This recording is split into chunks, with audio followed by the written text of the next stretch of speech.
Hey guys, and welcome to my channel. Today's post is a browse through of the August 2019 issue of Burdastyle. Now, I received this just before I left for my holiday in Italy, literally on the day that I was leaving. So it had to wait until after I went on my holiday, came back from the holiday, recovered from the holiday before I could actually look through it. And I did, and I have some thoughts to share on the issue. So first of all, heads up, this is a much better issue than last month's issue, which I personally found to be very, very underwhelming. So they start off by sharing some of the catwalk styles and designs that have inspired the designs and the aesthetic of this particular issue. And right off the bat, the very first pattern, I was like, wow, love this. It is a princess seam coat. And it is, you can't ever go wrong with a princess seam long coat and that wide collar. It's evocative of a 70s style. It's very, very classy. And you can make this look nice with just a solid or absolutely outstanding and popping by using a print fabric. And they've used a print jacquard here to make it pop. It doesn't have a belt that's your normal belt with a buckle. It's got these buttons going, which means that you kind of have to make sure that it fits you exactly at the waist. I can't say that I would probably do it this way myself. I'd either go for the buckle or just a tie belt. But this is a really beautiful, and it's a very beautiful design, and it's a strong start to the issue. So I was like, this is good. This is good. And then we move on to the second style is a simple, I want to say it's a shift dress that has been given an elasticated waist. And that's all it is. And you can't really go wrong with a shift dress. What will make it work is just the fabric that you choose. So again, and I think that they've done a really great job with the choice of fabric. It kind of like has a stripe theme running through it, and so you can kind of see where the elastic is working. And also it's got these interesting sleeve details where instead of having cuffs, you've got an elasticated casing. So yeah, so I think that this works because they've used the right fabric for it. It is otherwise a really simple design, but sometimes that's what you need, simple designs to just make the fabric pop. And then over here, we've got a pencil skirt. And again, this is another simple classic silhouette that always works and has stood the test of time.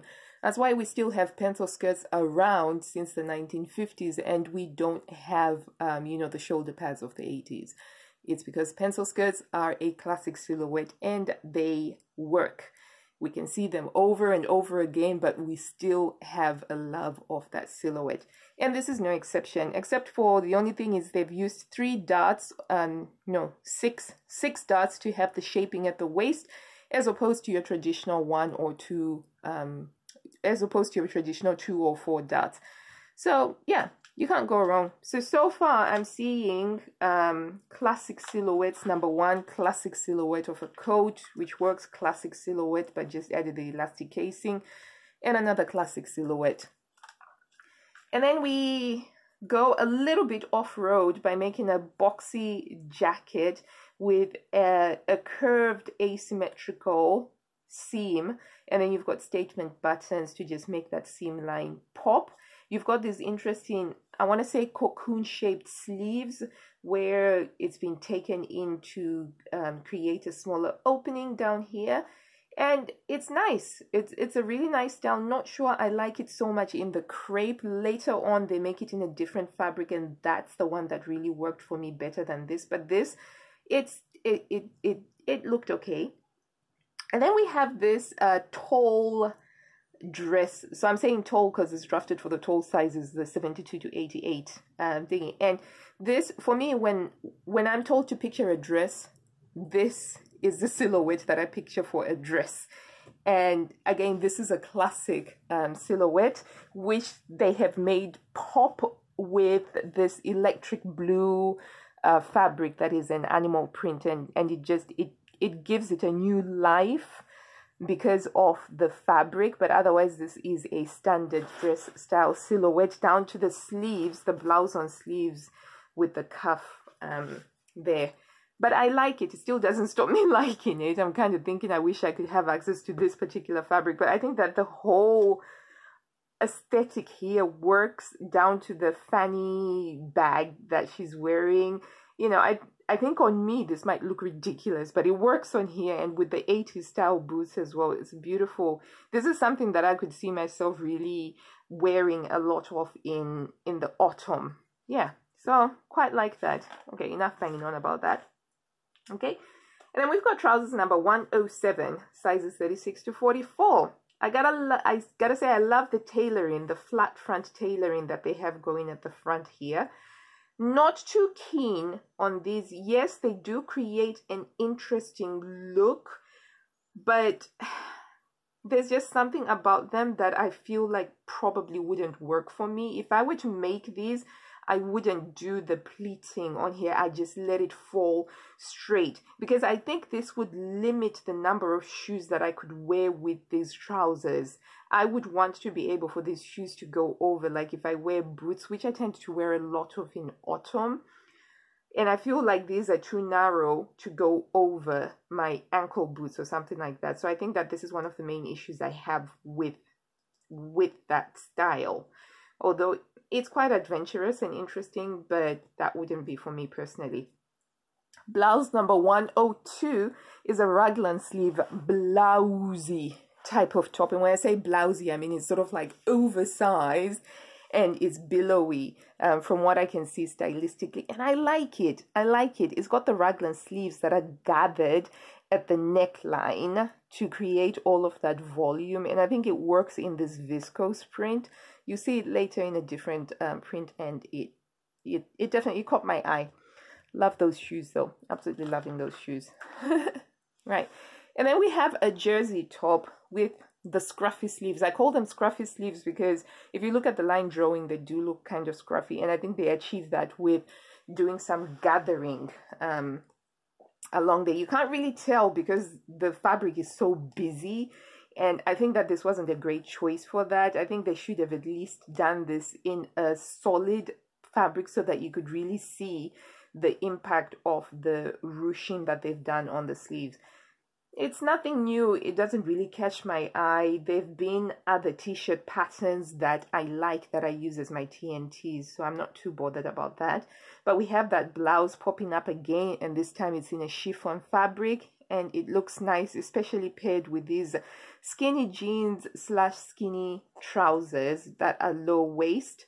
And I gotta say, before I discovered the Jali Eleanor pull-on jeans, I might have been tempted to make these, but ever since I came across faux jeans, I'm not bothered with anything that actually looks like a real pair of jeans. But yeah, and there's your sewing lesson, which is great for beginners or people who are a bit daunted by sewing with Burda, because your pattern pieces are shaded, so it's a lot easier for you to trace them. And then you've got all of the step-by-step instructions with the illustrations to help you. We have some home furnishings, and as I have said previously, home furnishings is something that I am currently absolutely not interested in at all. That might change in the future, who knows. Okay, so we're back to that jacket again that we started off with, except it's been cropped at the waist and it's been given a band, and now it's got kind of like a biker rocker vibe to it, except for they've used a pastel colored jacquard, which is very interesting. And I think it works. It's almost a shame that they don't have more pictures of this, because I think that this actually looks really quite nice. There's a pair of trousers here that looks very similar to the ones that were in the February 2019 issue, except for I think that they just added these ornamental flaps at the bottom, which sadly you can't really get a feel of because this fabric is so busy, but you can see on the line drawing. I was just a bit meh about that. And then we have this top which has a curved above the waistline seam and v-neck. Now I found this line drawing very confusing because on the line drawing, this sleeve, it doesn't seem like it's it poofs out a lot, but if you look on here, to me it looks like it's got a huge amount of sleeve ease, which creates this this large sleeve effect, I want to say, but I can't quite see that from the line drawing. So yeah, this was one of those that was meh. Now then there was this dress. Okay, now when I saw the line drawings for this dress, I was very, very excited. It looked very interesting with those contrasting bands, you know, up the center front, creating that sweetheart neckline. And in theory, it looked really great. But then I saw a picture of it and I was just like, meh. And I to this, I still don't quite get why.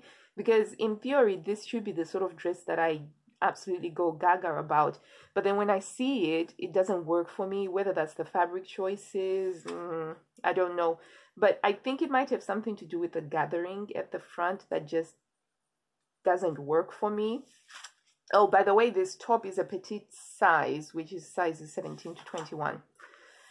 And over here, we've got your simple cami top with some bust dust. It's always great to have a cami top pattern in your repertoire, something that you can easily use to whip up a simple top using beautiful fabric. I always think that this sort of style is perfect for making the fabric shine. This has got a bit of gaping though, just pointing it out. And then we've got this really interesting funky top, very 80s style, and even the way that it's been styled. Unfortunately, you can't see the detail because they've used a textured knit fabric here, but it's got like this funky curved seam lines and what looks like a cummerbund at the bottom around the waist, and then the sleeves are sheared. So absolutely, this is one of those things that I was like, yeah, I want to make that. I've never done shearing at the sleeves before. So this is one of the things that I'm going to make, simply because it's got a lot of techniques that I think I could learn from.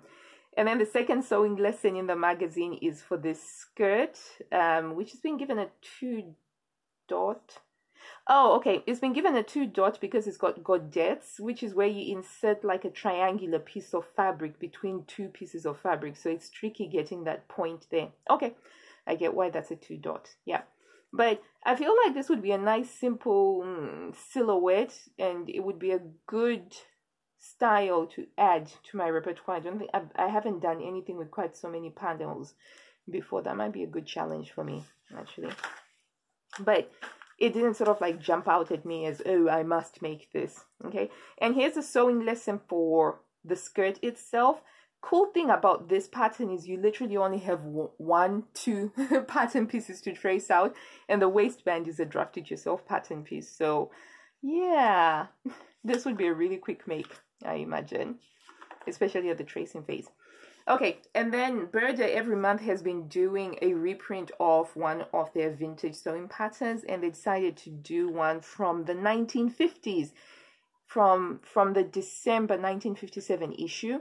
And I gotta say, this is a very beautiful, beautiful style. Not a big fan of the fabric that they have used. I would have loved to see this in a more electric, bold color, because I kind of feel like they've made it in exactly the same retro style fabric that would have been around in the 50s. And I personally, I think that if you're going to reinvigorate a vintage pattern, you could sort of use more modern colors, shall I say.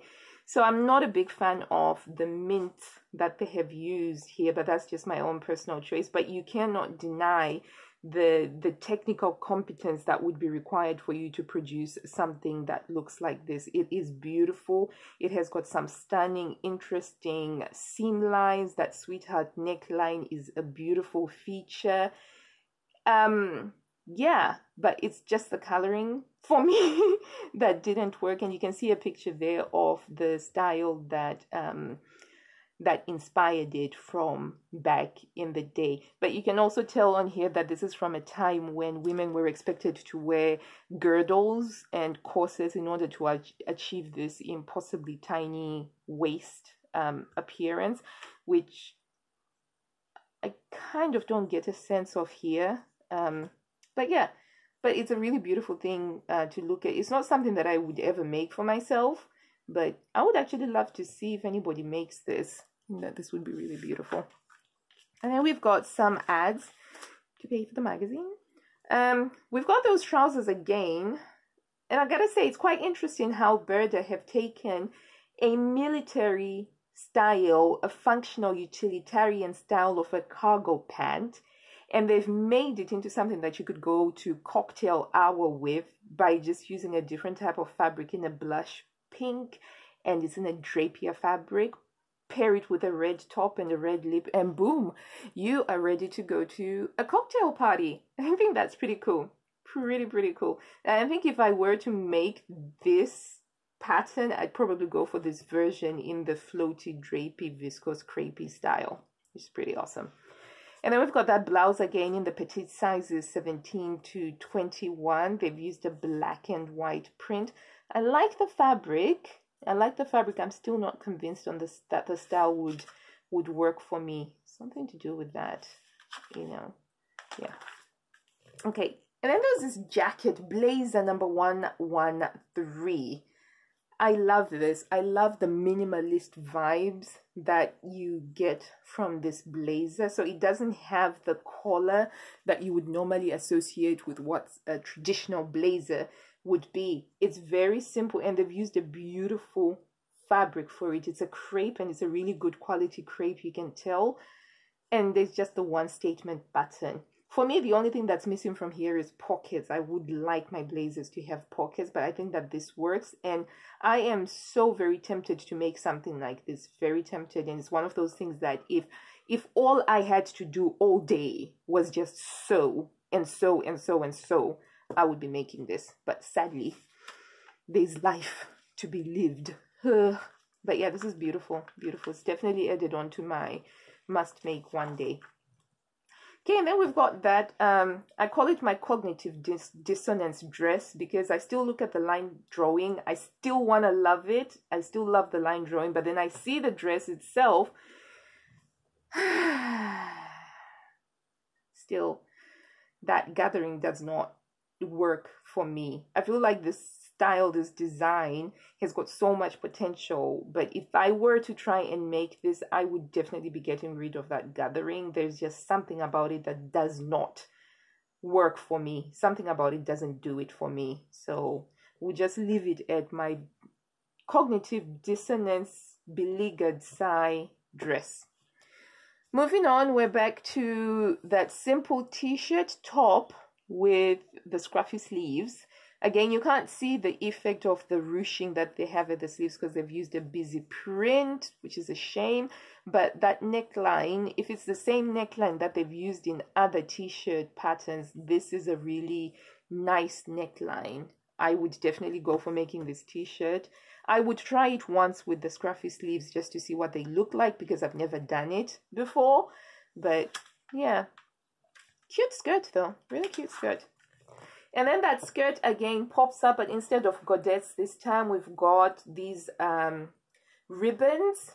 They remind me of the car wash. I don't know if you've ever been to the car wash and you drive your car in and it's got like these things that sort of like fall down.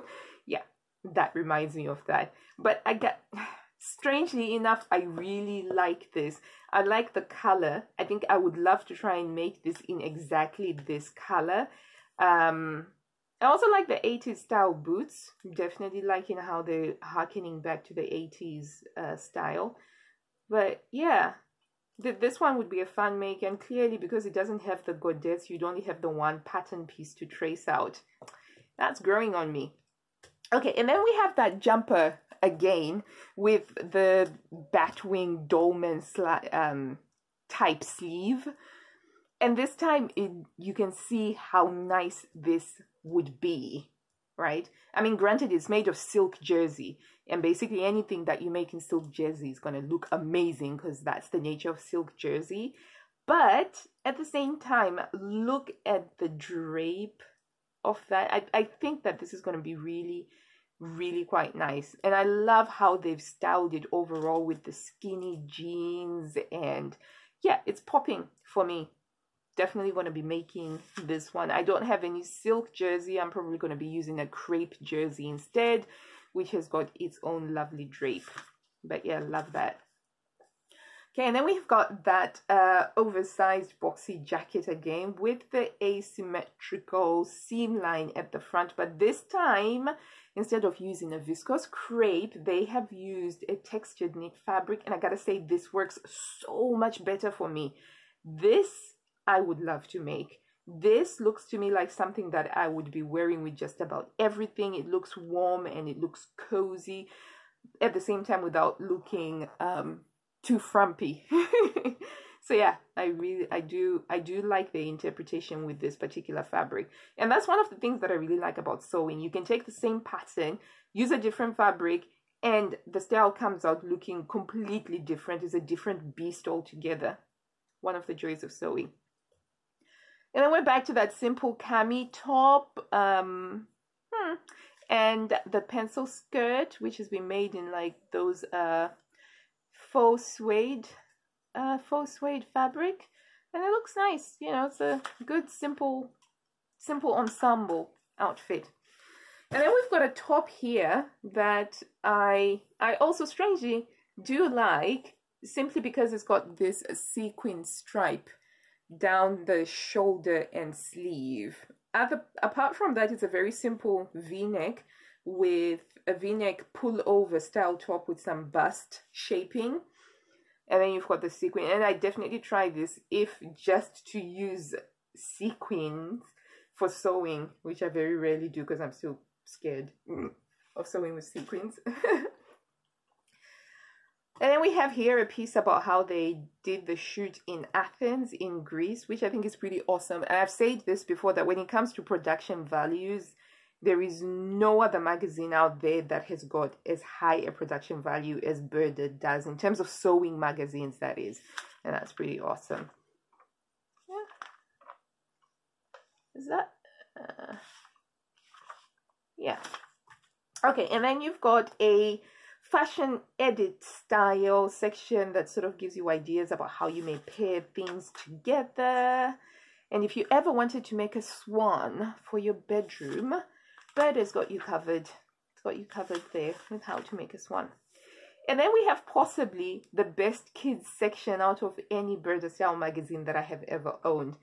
Beautiful jackets, very beautiful jackets, functional, useful, and also fashionable as well. I wouldn't make these for my kids because they just take too long and my kids just grow too fast and it's very frustrating. So I wouldn't make them, but really good stuff, you know. I have 5 kids, so I can't just make one thing without making it for another person as well. But if you have the one kid and you have the time to, absolutely go ahead and make that. This is more up my line. It's a simple jersey dress for girls. You make it with jersey, which means that they can actually be wearing it for longer, even as they get bigger. Absolutely love that. Absolutely will be making that for my girls. I like these cute little trousers with the drawstring waist, because then that means that as they are growing, you are able to adjust it. I probably wouldn't make it in corduroy. Is that cord? It looks like corduroy. I probably wouldn't make it in corduroy.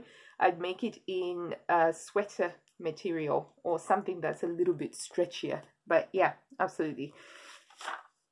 And then there's this really cute jumper with a twist front. And my girls saw this and they were like, we like this, mommy. And I was like, yeah, absolutely, I would make that. So all of the kids' patterns, all 5 of them, are absolutely really useful, functional patterns that you can actually use, which is pretty awesome. And it's definitely been one of the first times in a long time that I've seen them do a kids section that I've thought was pretty functional and spot on. And then we've got this beautiful tunic dress. I love the combination of mustard and navy blue, and that may be color in my opinion of this style. I love it. And you've got one of those tops that has got an inbuilt scarf, you know, so if you forgot your scarf, don't worry, you're covered, because you've got the scarf attached to the top and you can just wrap it around your neck to keep you warm. Love that. Plus it's mustard and navy. And oh my gosh, totally crushing on this style. I love how they've mixed the pleather with the giant herringbone wool, and then you've got your metallic zipper on there. It's such a beautiful, and the entire look for it with the blue jeans, the red shirt, and the giant statement earrings works so beautifully for me. This is got me really excited. It's in a size 44 to 52. I think if I were to try and make this, I would grade it down to a size 40 so that I'm normally a size 38, but I reckon the size 40 would be nice and roomy enough for me to be able to wear a sweater underneath it. And I think grading 2 sizes down might just be doable. Might, but it would have to be a long-term project. And I don't really do long-term projects. And then we've got a tunic with a banded neckline. Banded necklines are something that I quite like, actually. I just did a cocoon dress and I made it with a banded neckline. I love the fabric. I really like this fabric. It's so autumny. I know this is the August issue, but I gotta say I'm getting a lot of fall vibes from this issue because of the colors that they've used. And then you've got some culottes there. Meh. The culottes again in a different fabric. Again, for me it's a bit meh. And then you've got that same top again that was in the mustard. I was gaga about it in the mustard.